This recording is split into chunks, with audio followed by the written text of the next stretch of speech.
Tonight on CTV News at 11:30. Algoma Steel will take another step towards the defense sector. It's a long-term investment that will require hundreds of millions of dollars. The Sioux-based company is partnering with an armored vehicle manufacturer. Plus, 3 months after an evacuation and still no end in sight. How good to be in a hotel cooped up, especially the babies. Saskatchewan residents are being told they may not go home anytime soon.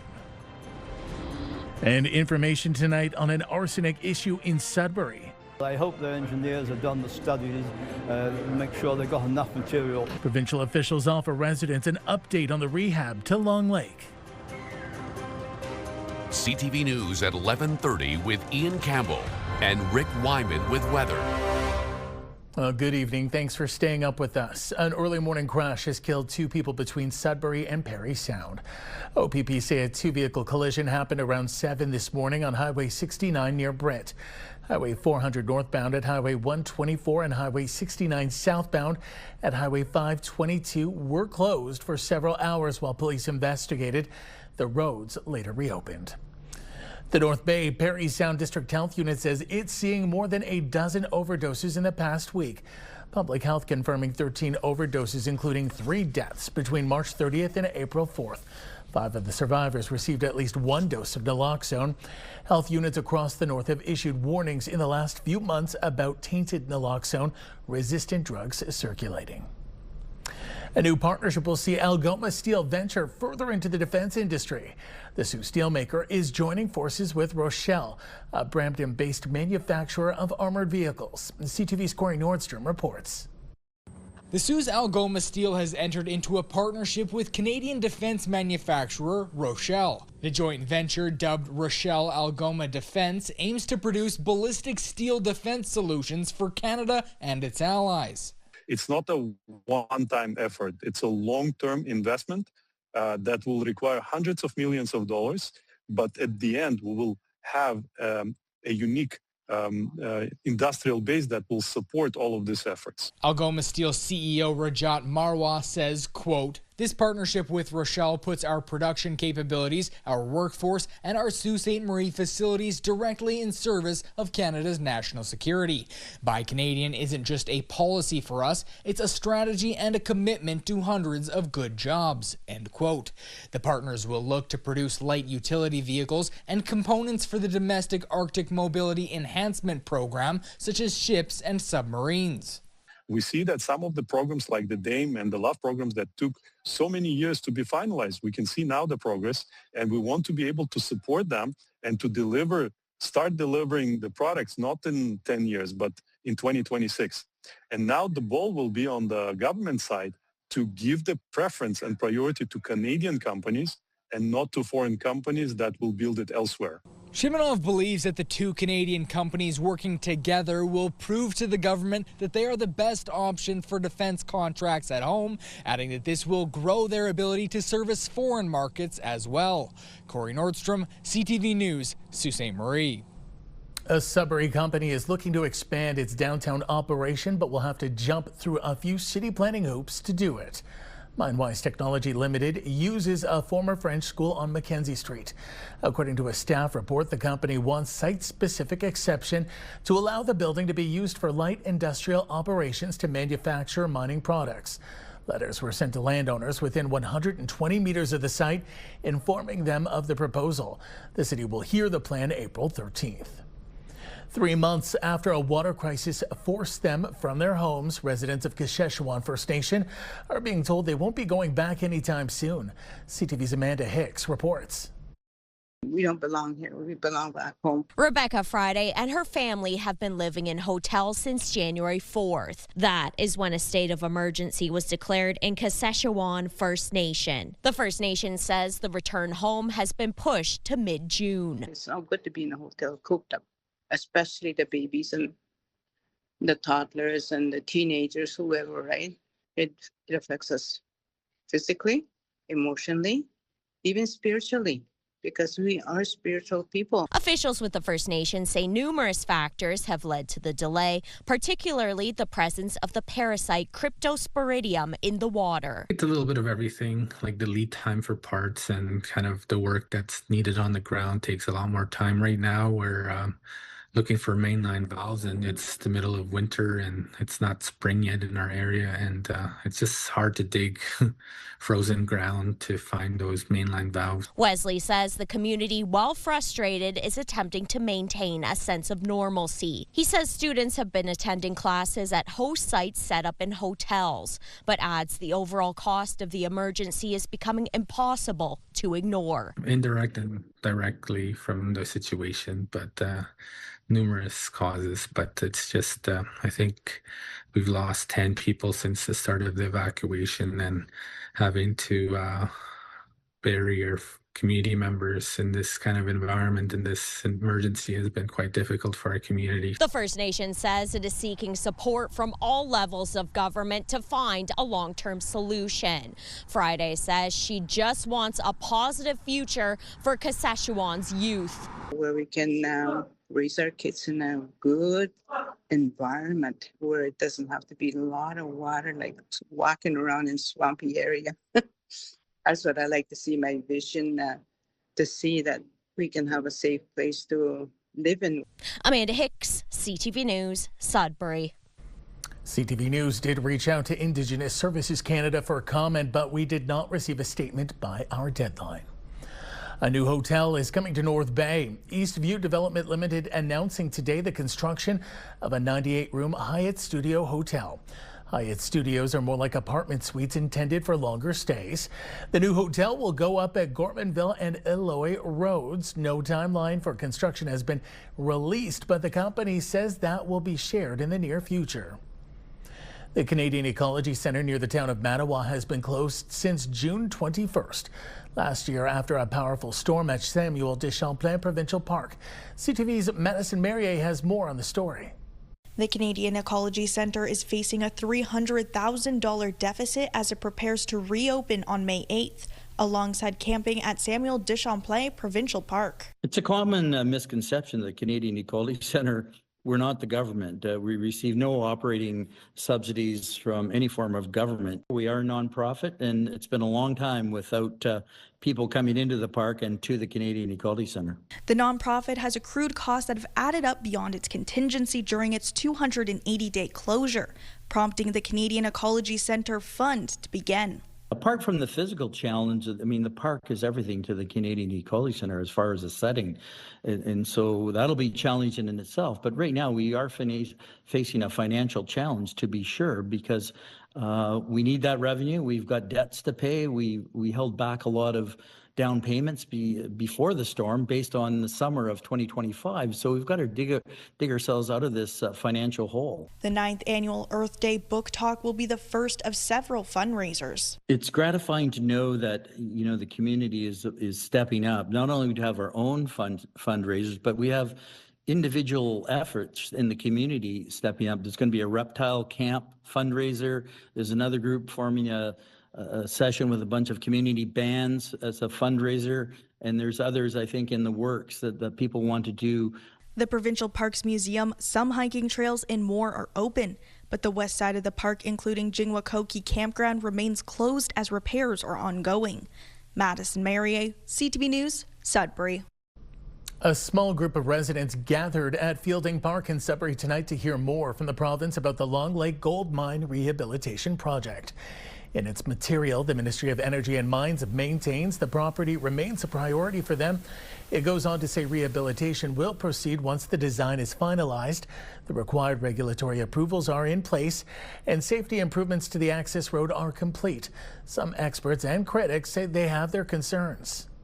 But I hope the engineers have done the studies, make sure they've got enough material that they need on the Long Lake tailings, so they can actually get a good cover along with the mixture of the organic material they're going to put in. We're the #1 priority, yet 15 years later, not one shovel has been done. It's like this has to move. Do I support asking people for their ideas and their input? Yes, absolutely. Do I support making sure that we are as careful as the environment as we can? Yes, absolutely. But once the decisions are made, let's get to it. Ministry officials declined an on-camera interview with CTV News tonight. Access road safety improvements are scheduled to begin this spring. The city of North Bay is buying the building and surrounding lands belonging to the North Bay Mattawa Conservation Authority along the Laurentian Escarpment. The $1.4 million buy was backed by the board last week and approved by council tonight. It includes the Laurentian Ski Hill and Interpretive Center building, which houses the Conservation Authority's offices. The Conservation Authority will remain on site as a tenant, keeping all programs, services, and staff in place. Meantime, the city of North Bay, now the latest to join a long list of Northern Ontario municipalities, calling on the province to act and make safety improvements to highways 11 and 17. And the province needs to move. It needs to move quickly in cooperation with the federal government. And I believe that we need a major expansion on our bypass also. It's not only just the North Highway, it's our bypass. Highway 11 and 17 both combine into our bypass, and we have 5 interchanges that are constantly impacted. The motion before council called on the province to make meaningful safety improvements, including 4-laning where feasible and expanded use of the 2+1 highway model. It also calls on the provincial government to work collaboratively with municipalities, Indigenous communities, and the federal government to modernize the transportation corridor. The motion and subsequent vote was unanimous. Time now for a short break here on CTV News. And coming up, Rick will have your full weather forecast. For now, a look at some of the snow. We are not done with the white stuff just yet. It's looking good right now, but about Wednesday afternoon, we're going to see a system move in towards the top half of our broadcast region. Unfortunately, it means more snow for you guys in Kapuskasing. Hopefully not a lot. This model showing about 13 centimeters by the time the system moves out. Here are the current conditions as we see them right now. -4 in Kapuskasing, -5 in Timmins, -9 in Chapleau. Seeing a lot of clear skies, including down on the island in Parry Sound and North Bay. -5 in Sault Ste. Marie. We'll have full details after the break. When you see it happen, send it to CTV News. Text 10400 from your screen to ours. Text 10400. Well, we're already approaching the halfway mark of the week, and we've got some interesting weather to talk about this evening. Our forecast radar issued by Environment Canada, a new system coming in Wednesday evening into Thursday. Predominantly, I'm thinking a lot of wet weather, but I'd rather take the showers than the snow at this time of the year, so we'll get into that and a lot more as of right now. Sudbury Nickel Belt, chance of flurries for tomorrow at 2. Here we go, 60% chance of showers on Thursday, 9 degrees. I like that. Chance of snow on Friday as it cools off just a shade. Saturday, sunny skies and 7. Cloud cover Sunday, 8. And the chance of rain, a whopping 60% Monday, with your high 11 degrees. Meanwhile, Sault Ste. Marie, Algoma, chances, well, we've got snow tomorrow, late tomorrow afternoon. 2 centimeters in the forecast, about 4 degrees there. 6 on Thursday with the 60% chance of showers. That's a pretty good bet. Friday, sunny skies and 4, warming up to sunny skies and 10 on Saturday. Sunday, chance of showers at 11, then 10 degrees once again Monday with a 60% chance of rain. So some wet weather coming our way. Timmins, Cochrane, Kapuskasing, chance of flurries tomorrow, 0. 5 on Thursday, sleet, showers or flurries. Friday, some cloud cover at 4. 8 Saturday, sunny skies. Sunday, chance of rain, 40%, your high of 7. Dropping down to 2 on Monday, 60% chance of sleet, rain or snow. Flip a coin, take your pick. Temiskaming Shores and Kirkland Lake, sun and cloud tomorrow, +1. Showers on Thursday at 8. Warmer day, then dropping back down to 5 on Friday. Some cloud cover. Saturday, 9, sun and cloud. 8 Sunday, some cloud cover. Chance of rain on Monday at 60%. Also 10 degrees, your normal this time of the year at 6, so you're exceeding your normal on Monday. Meanwhile, in North Bay and West Nipissing, Mainly sunny tomorrow at 3, some showers on Thursday at 10, chance of snow Friday at 7. Saturday, the good news, we've got some sunshine at 8 degrees, 9 degrees Sunday with the cloud cover. Then we've got some wet weather coming in, 12 degrees Monday, 60% chance of rain. So again, you've got 12, but you've got some rain to deal with. Normally, you should be sitting at 8. Ian, ready for some warmer temperatures? You might have to put up with a little bit of rain for a while. We've got to get rid of this snow. Back to you. I'm ready. Thanks, Rick. All of this warmer weather, snow and rain making for a mess on many city streets.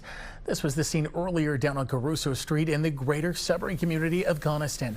A good chunk there underwater. According to Conservation Sudbury, its last flood outlook was posted almost a week ago. It said the area was forecasted to receive between 30 and 50 millimeters of rain.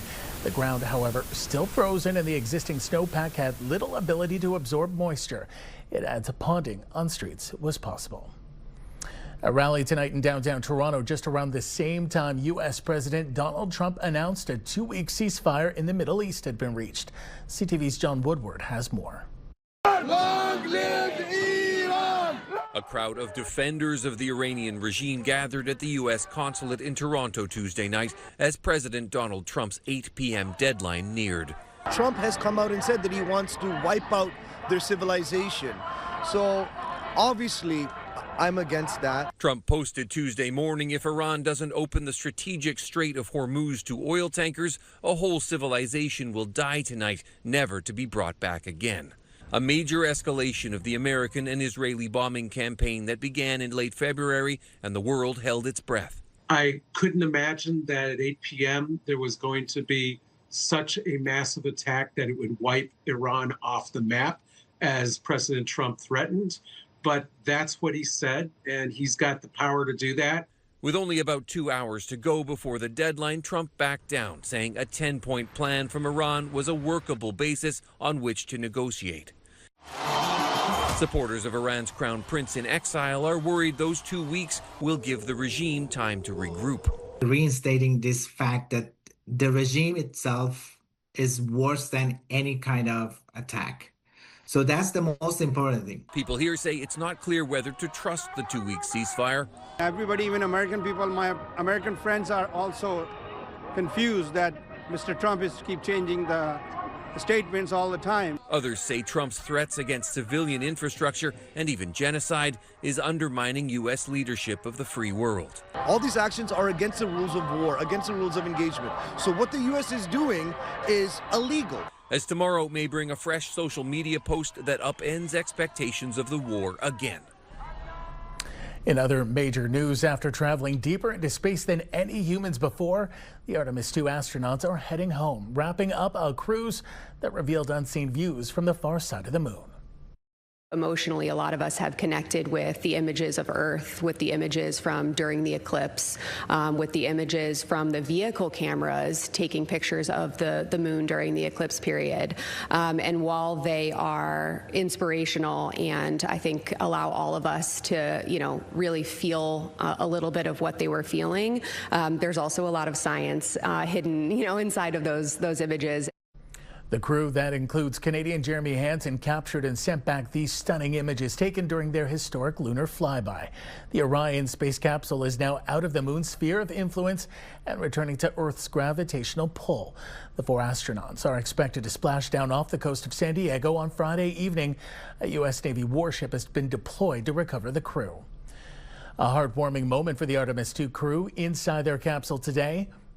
We just wanted to take this moment to recognize the 2 newest members of the Association of Space Explorers, NASA astronaut Christina Cook and Canadian Space Agency astronaut Jeremy Hansen. Members of the Association of Space Explorers must have completed at least one orbit of Earth in a spacecraft. It includes over 400 space flyers from 43 countries. Still ahead tonight on CTV News. A big game this week as North Bay moves on to the next round of OHL playoffs. More with the Battalion after this.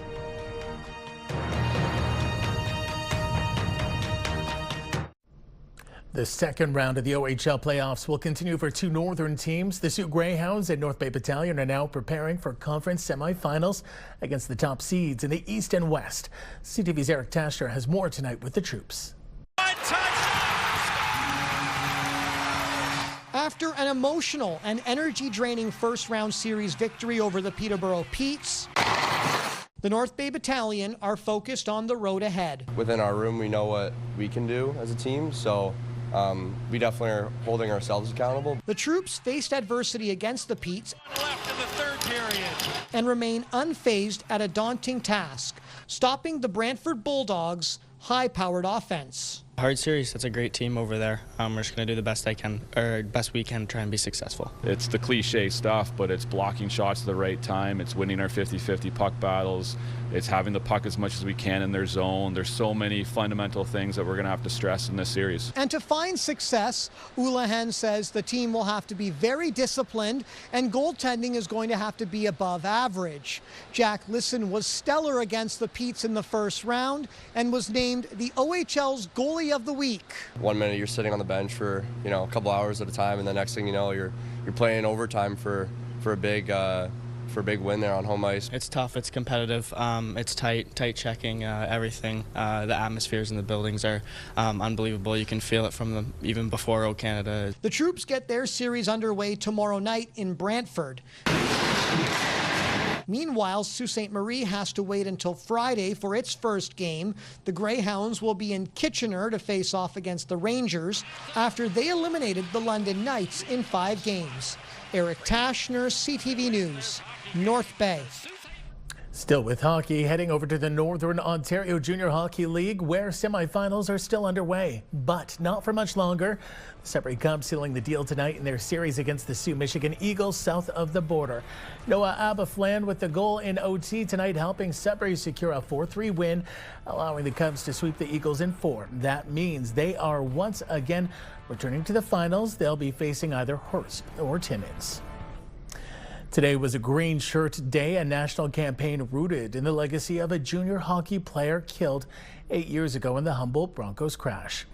Parents of crash victim Logan Boulay have been touring the country raising awareness about organ donation. Their son saved 6 lives by donating several organs, including his heart. While in North Bay recently, Logan's dad, Toby Boulay, wanted everyone to have the hard conversation about your wishes. Those are, what do they call that? Presumed consent. Presumed consent. If the family doesn't agree to it, then it stops. So if you don't have that conversation to tell your loved ones, I want to be an organ donor, then it's not going to happen. Canadian Blood Services says 150,000 people registered to become organ donors in the weeks that followed the Humboldt Broncos crash, launching what became known as the Logan Boulay effect. Finally, 2 community organizations in Sudbury are aiming to support graduates feel their best during prom and graduation with 2 upcoming events. CTV's Lindsay Alick reports. The dresses are ready for the Sudbury Women's Center annual prom dress event. This is actually our 10th anniversary of this event, so it's really exciting. Basically what we do is ahead of prom and graduation season, we gather up dresses, donations from our community. We ask a $5 donation for those who are able so that we can continue the program. The event is set for Monday, April 13th from 6 to 8 p.m. at the center. Dawson says with the rising cost of living, it continues to be an important event to many. Dresses out there, hundreds, even thousands of dollars for a dress that you maybe might just wear for one night, but it's such an important night. I think a lot of people have such amazing memories of graduation and prom and formal. So it's definitely so special to see everyone come together, pick out their dresses. We don't just have students. Sometimes we have moms come in, grandmas who maybe need a dress to wear to the graduation, to wear to these events.